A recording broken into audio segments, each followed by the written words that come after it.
Have you ever felt like the world around you has a disproportionate influence on your emotions? As if people's words, external circumstances, and even small daily events could completely throw you off balance? Carl Jung, one of the greatest psychologists in history, left us a path to true emotional resilience. A path that isn't based on indifference or repressing feelings, but on a deep understanding of oneself. For Jung, the key to ensuring that nothing and no one has power over you begins with self-knowledge. When we don't understand our own weaknesses, fears, and unconscious desires, we become vulnerable to external manipulation. People and situations that touch on our emotional blind spots trigger reactions that feel uncontrollable, precisely because we don't know where they're coming from. Jung believed that much of what affects us doesn't come from the present, but from our own unconscious, a vast territory where we store not only repressed memories, but also parts of ourselves we avoid facing. He called this set of denied and hidden aspects of our personality the shadow. The shadow is made up of everything we reject in ourselves: anger, envy, resentment, insecurity. But in trying to hide it, we give it silent power. The more we deny our own darkness, the more it controls us. And that's exactly why certain situations or people seem to trigger intense reactions in us, because unconsciously, they touch aspects of our shadow that we haven't accepted. Therefore, the first step to freeing yourself from the impact the external world has on you isn't trying to change others, but rather integrating your own shadow. This means recognizing, without guilt or shame, that you too carry negative aspects within you, and that by consciously accepting them, they lose their power over you. Jung's second major lesson is the concept of individuation, a process of becoming who we truly are, free from the chains of others' expectations. Much of our suffering comes from seeking external validation, living according to standards that aren't truly ours. The more we depend on others' approval, the more vulnerable we become. To individuate is to build a solid and authentic identity, where your actions and choices aren't dictated by fear of rejection or the need for acceptance. This doesn't mean becoming cold or indifferent, but rather developing an internal foundation so strong that nothing external can shake you. If what others say or do has an excessive impact on you, it may be a sign that there's a part of you that still hasn't been integrated. Instead of blaming the world for your emotions, Jung teaches us to look inward, because it is there, deep within our psyche, that we find true freedom. Would you like to go deeper into this journey and learn how to put this theory into practice? If the key to ensuring that nothing and no one has power over you lies in self-knowledge and shadow integration, the question that arises is, how do we put this into practice?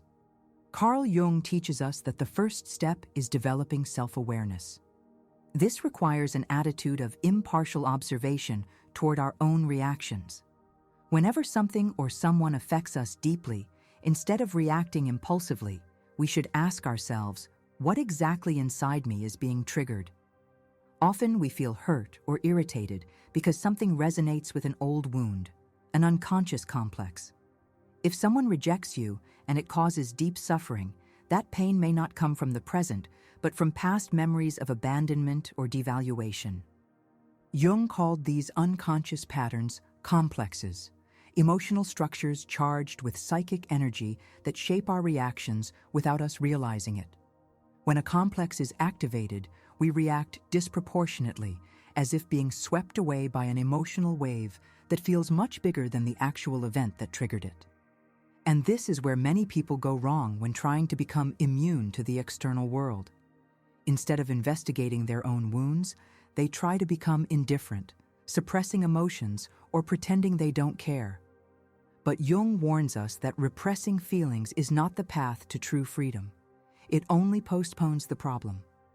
True emotional mastery comes from integration, not suppression.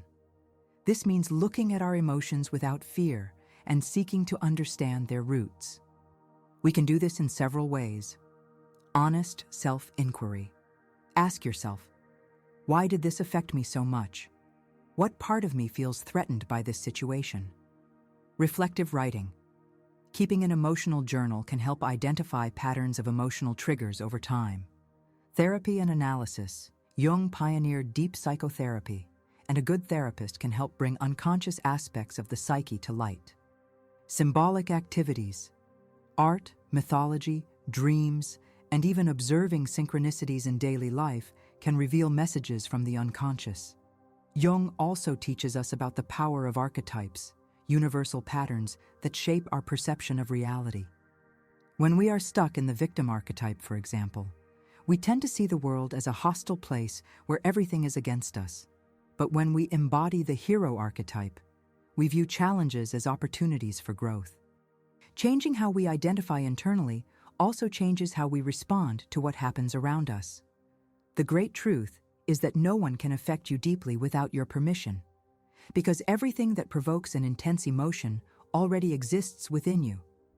Instead of fighting against the world, Jung teaches us to look inward and reframe our reactions. But there is still one final essential element in this process: building a solid and independent psychic center that does not depend on external fluctuations. Let's explore that in the next section. For nothing and no one to have power over you, it's not enough to simply integrate your shadow and understand your emotional complexes. You must build a solid and independent psychic center. Carl Jung called this center the self, the totality of being, the deepest essence of the psyche. Most people identify only with the ego, the conscious part of the mind responsible for our everyday identity. However, the ego is fragile and unstable because it relies on what society expects of us, on our external achievements, and on how we want to be perceived. If we live solely through the ego, any criticism, rejection, or failure can shatter us because our internal security is based on something external and ever-changing. The self, on the other hand, represents something much deeper and more permanent. It does not depend on others' approval, material success, or life's circumstances. When a person is connected to their self, they develop an inner sense of stability and purpose that makes them unshakable. How to strengthen your inner core. Jung teaches us that the process of individuation, becoming who we truly are, requires authenticity. We often shape ourselves to please others and avoid conflict, but this disconnects us from our true nature. The first step toward a solid psychic center is to act and live according to your real values without fear of rejection. The ego seeks security in external validation, but this creates a prison. A practical way to break free from this dependence is to ask yourself, if everything I have, status, material possessions, recognition, were taken from me, would I still know who I am? If the answer is no, then your identity needs to be more rooted in the self rather than in the illusions of the ego. The self is not accessed through rational logic, but through dialogue with the unconscious. Jung suggested that paying attention to dreams, symbols, and recurring patterns in life can reveal important messages from our inner core. Many of the answers we seek are already within us, waiting to be recognized. The modern world bombards us with constant information and distractions, making it difficult to hear our own inner voice. Spending time alone, free from external interference, strengthens the connection with the self. Practices like meditation, walks in nature, and deep reflection help develop this internal stability.